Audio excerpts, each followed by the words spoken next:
আমরা জানি এই রমজানের রোজা ফরজ করা হয়েছে আমাদের প্রিয় নবী মুহাম্মদ রাসূলুল্লাহ সাল্লাল্লাহু আলাইহি ইসলামের উপরে দ্বিতীয় হিজরিতে।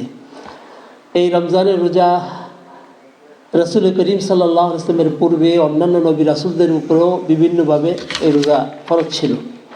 তো এই রোজা ফরজ করা হয়েছে, তার প্রধান লক্ষ্য হচ্ছে লাআল্লাকুম তাত্তাকুন, লাআল্লাকুম তাত্তাকুন, যাতে করে আমরা মুত্তাকি হতে পারি, আল্লাহ ভীরু হতে পারি। এই যে সাওম এই মাসে ফরজ করা হয়েছে, এই জন্য কোরআনে কারিমে আল্লাহ পাক বলছেন শাহরু রমাদান আল্লাযী উনজিলা ফীহিল কুরআন হুদাল লিন-নাস ওয়া বায়িনাতিন মিনাল হুদা ওয়াল ফুরকান ফামান শাহিদা মিনকুম শাহরা ফালিয়াসুমহু ইলা আখির আয়াহ। শাহরু রমাদান, রমজান মাস হচ্ছে এমন একটি মাস, আল্লাযী উনজিলা ফীহিল কুরআন, যে মাসে আল্লাহ রাব্বুল আলামিন জিবরাইল আলাইহিস সালাতু সালামের মাধ্যমে আমাদের প্রিয় নবী, সর্বশেষ নবী, নবিকুল শিরোমণি মুহাম্মদ রাসূলুল্লাহ সাল্লাল্লাহু আলাইহি ওয়াসাল্লামের কাছে এই কোরআনকে অবতীর্ণ করেছেন। তো এই কোরআন হচ্ছে মুসলমানদের জন্য একটি সংবিধান। তো এই কোরআন সম্পর্কে বলা হচ্ছে মা ফাররাতনা ফিল কিতাবি মিন শাই, আমি কোরআনে প্রয়োজন, মানুষের প্রয়োজন আছে এমন কোনো জিনিস বাদ দিই নাই। অন্যত্র বলা হচ্ছে তিবিয়ানান লিকুল্লি শাই, কোরআন সকল কিছুর বর্ণনা হচ্ছে আল কোরআনুল কারীম। তো একটা ভালো মানুষের সান্নিধ্যে আসলে যেরকম ভালো হওয়া যায়, রাসূল করিম সাল্লাল্লাহু আলাইহি ওয়াসাল্লামের সান্নিধ্যে যে মানুষগুলো এসেছিল, যারা বর্বর ছিল, পরস্পর মারামারি করতো, কাটাকাটি করতো, চুরি ডাকাতি করতো, বিচার করতো, রাহাজানি করতো, এমনকি জীবন্ত শিশুদেরকে, মেয়ে শিশুদেরকে কবর দিত, সেই সমাজে মুহাম্মদ রাসূলুল্লাহ সাল্লাল্লাহু আলাইহি ওয়াসাল্লাম আসার পরে তার সান্নিধ্যে ওই সমস্ত বর্বর অজ্ঞ লোকরা যখন তার সান্নিধ্যে কিছুদিন ছিল, থাকার পরে রাসূল করিম সাল্লাল্লাহু আলাইহি ওয়াসাল্লামের সান্নিধ্যে আসার কারণে তারা সোনার মানুষে রূপান্তরিত হয়েছিল। আর এই বিষয়ে বিশ্বনবী মুহাম্মদ রাসূলুল্লাহ সাল্লাল্লাহু আলাইহি ওয়াসাল্লাম নিজেই ঘোষণা করে দিয়েছেন, খায়রুল কুরুনি কারনি সুম্মাল্লাযীনা ইয়ালুনাহুম সুম্মাল্লাযীনা ইয়ালুনাহুম, সর্বশ্রেষ্ঠ যুগ হচ্ছে আমার যুগ, সাহাবীদের যুগ, তারপর তাবিঈদের যুগ, তারপরে তবে তাবিঈদের যুগ। রাসূলের সান্নিধ্যে আসার কারণে যদি তারা সোনার মানুষে রূপান্তরিত হতে পারে, রাসূলের কাছে কোরআন নাজিল হয়েছিল, এই কোরআনের সান্নিধ্যে তারা এসেছিল, রাসূলের মুখনিসৃত যে কথা, কাজ এবং তার মৌন সমর্থন অনুসারে মানুষ কাজ করার কারণে যদি তারা সোনার মানুষ হতে পারে, ওই কোরআন তো আমাদের মাঝে আছে, ওই রাসূলের সুন্নাহ, রাসূলের হাদিসও কিন্তু আমাদের মাঝে আছে। রাসূল সাল্লাল্লাহু আলাইহি ওয়াসাল্লামকে যখন জিজ্ঞাসা করা হয়েছিল যে আপনি তো যে কোনো সময় আমাদের থেকে বিদায় নেবেন, আমাদের জন্য এমন কিছু উপদেশ দেন যা অনুসারে আমরা চললে আমরা কখনো পথভ্রষ্ট হব না।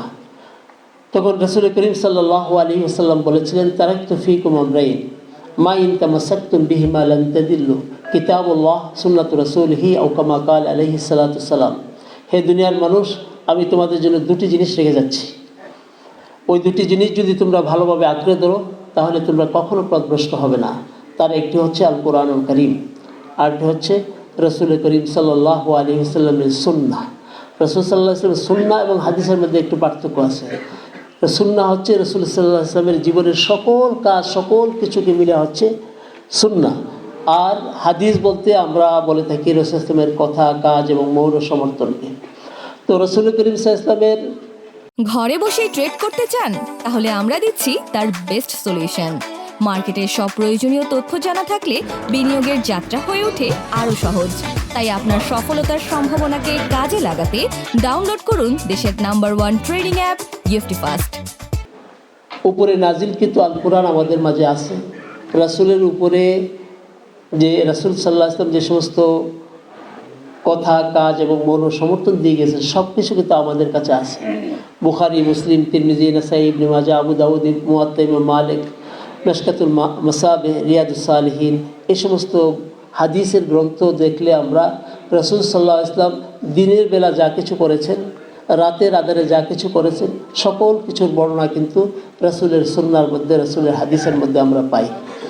আমরা যদি এই রমজান মাসে আমরা প্রতিজ্ঞা করি যে এই কোরআন সুন্নাহর আলোকে আমাদের জীবনকে সুন্দর করে সাজাবো, আমরা সত্যিকার অর্থে মুত্তাকি হব। মুত্তাকি হব। এই রমজান মাসকে আরবিতে বলা হয় আস-সাওম।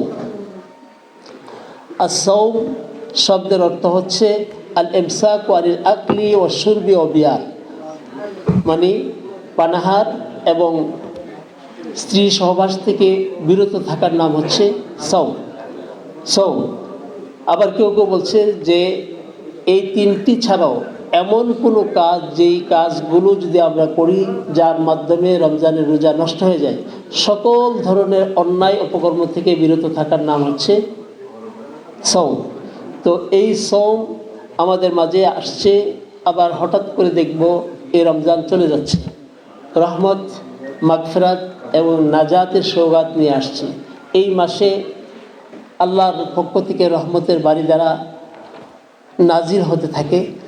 এমনিভাবে এই মাসে আল্লাহ রাব্বুল আলামিন জান্নাতের দরজাগুলো খুলে দেন, জাহান্নামের দরজা বন্ধ করে দেন এবং শয়তানদেরকে শিকল দ্বারা আবদ্ধ করেন।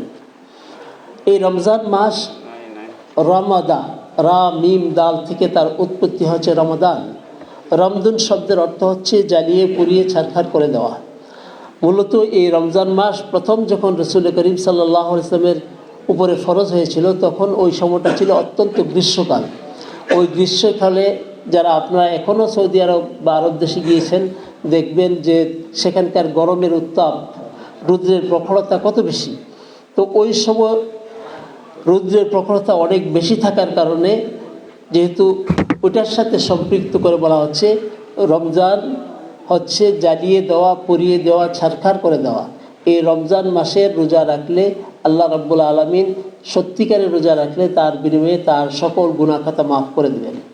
তো এই রমজান মাস আমাদের কাছে আছে, আর কিছুদিন থাকবে, তারপরে চলে যাবে। এই রমজান মাসের রহমত, মাগফিরাত এবং নাজাত সবগুলোর ভাগিদার যেন আমরা হতে পারি, সেদিকে আমাদের চেষ্টা করতে হবে। রমজান মাস হচ্ছে কোরবানির মাস, ত্যাগের মাস। রমজান মাস হচ্ছে ভ্রাতৃত্বের মাস। রমজান মাস হচ্ছে সমবেদনার মাস। রমজান মাস ট্রেনিংয়ের মাস। এই এক মাস রোজা রাখার মাধ্যমে আমরা এক মাস কিন্তু কোরআন তেলাওয়াত, নফল ইবাদত এবং জিকির আজকার অন্যান্য মাসের তুলনা বেশি করি। তো এই মাসে প্রশিক্ষণ নিয়ে যদি সারা বছর আমাদের আমলগুলোকে সুন্দর করতে পারি, তাহলে এই মাসের যে রমজানের মাহাত্ম্য, তাৎপর্য, এটা আমাদের জীবনে বাস্তবায়িত হবে। আমরা এই ধরনের বিশ্বাস করে থাকি।